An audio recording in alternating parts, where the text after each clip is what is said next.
La santé psychologique est beaucoup plus large. Elle englobe, entre autres, le bien-être psychologique. Quand on parle de santé psychologique au travail, c'est un équilibre entre les aspects négatifs associés au travail et les aspects positifs associés au travail.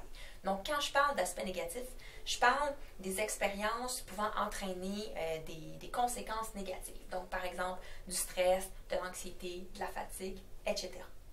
Quand je parle d'aspects positifs liés à l'expérience de travail, je parle de tout ce qui fait en sorte que notre travail va être nourrissant, stimulant, puis va nous apporter un bien-être psychologique. Bien-être psychologique, qu'est-ce que c'est? En fait, c'est défini comme une expérience positive et subjective, évidemment, par rapport au travail, qui fait en sorte qu'une personne va amener à exprimer le meilleur de lui-même. Selon la chercheure Véronique Dagenet-Desmarais, il existe 5 ingrédients au bien-être psychologique au travail. Le fait d'avoir des relations interpersonnelles positives, tant avec notre patron que nos collègues, par exemple. Le fait de s'épanouir au travail. Donc, avoir un travail qui a un sens pour nous, dans lequel on sent qu'on a accompli quelque chose de stimulant.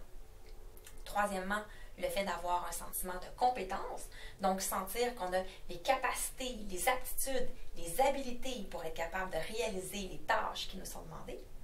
Le fait d'avoir de la reconnaissance au travail, donc tant par l'organisation, par nos collègues, que par notre supérieur immédiat, évidemment. Et cinquième et dernier ingrédient, l'engagement. Donc, le fait de vouloir s'engager activement dans notre organisation, d'être engagé dans notre travail et de vouloir contribuer à son bon fonctionnement et à son succès.